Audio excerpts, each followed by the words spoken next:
Welcome to the module on branding and brand management. In this module, we're going to talk about something that's considerably important to many companies, not in all markets, but in many, namely the concept of brands.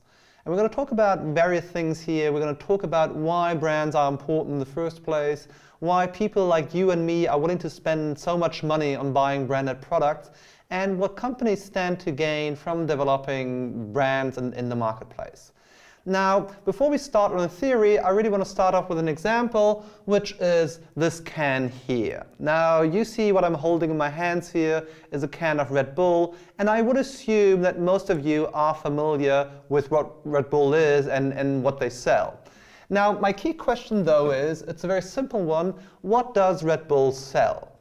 Now, on an attribute level, you would start describing it probably by some kind of carbonated drink that some like, that some other people don't like. I like it, for example, and that has some kind of caffeine and taurine mixed into it in order to give you an energy boost, right? So that's what Red Bull does, what the product is in terms of a description. Now, considering that, it's not that easy to sell Red Bull. Right? So on the one hand, you're selling a product that gives you an energy boost, which I suppose people like. On the other hand, the product, if consumed in large quantities, is probably not particularly healthy. That's one thing. The other challenge is probably that it's not very hard for competitors to come in and to copy that product, which many competitors have done.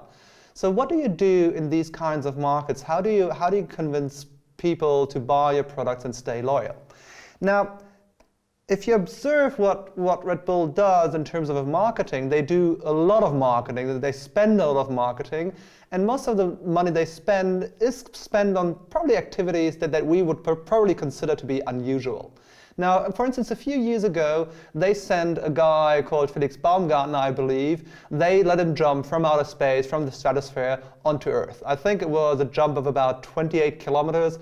I thought that was majorly impressive. Now, and Red Bull was the sponsor behind that activity, was responsible for training the guy and paying for the trip and so forth. And luckily, the guy made it back to Earth in one piece, so it worked out. Now, is this good marketing? Yes or no? Or what's the point?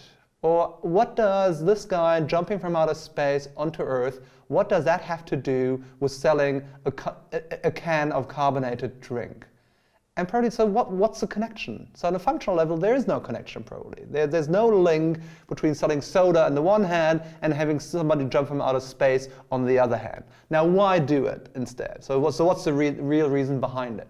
Now, probably the real reason behind it is because Red Bull wants to build and develop a brand that stands for something else, that stands for adventure, for fun, for being different, for being daring, and so forth. And maybe that brand is also part of the reason why people consume and buy Red Bull, and part of the parcel and package of what they're actually buying. So this is a good example of showing you about the importance of branding or how brands are developed and executed in the marketplace with an example of Red Bull.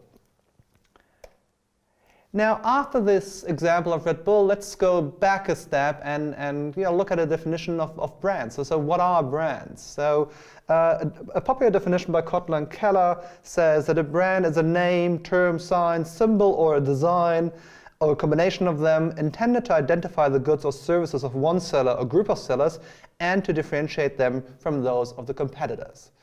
Now, probably the most important word in that definition is this one here, the one about differentiation. Now, in many cases, what the purpose of branding is to differentiate what you're trying to sell in the marketplace as one company from what other companies are offering in the marketplace, right? So the point being is to be different. So it's very important that brands achieve some kind of functional or psychological differentiation in the marketplace. Now, so when I'm talking about different, of course, I think that should be quite obvious.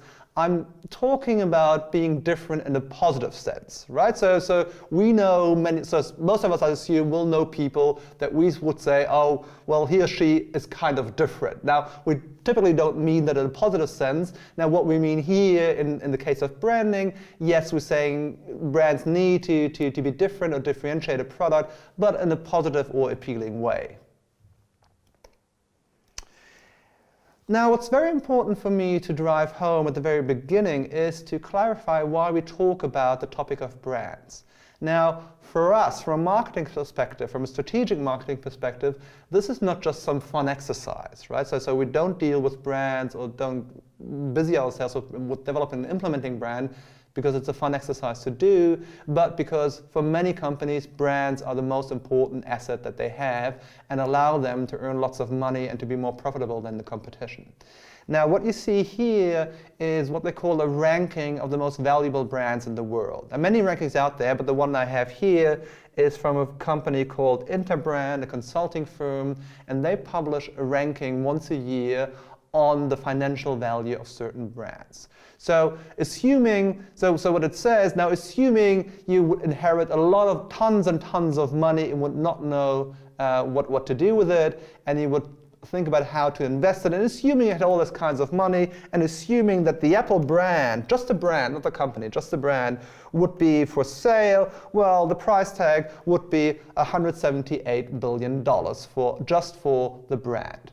Now, that's a lot of money, right? And the question here is, how does the firm Interbrand come up with these numbers? What do these numbers stand for? Now, the methodology behind that is quite complex, but the basic idea is that it's based on some kind of discounted cash flow analysis. So let's take the example of Coca-Cola, number 3 in the list.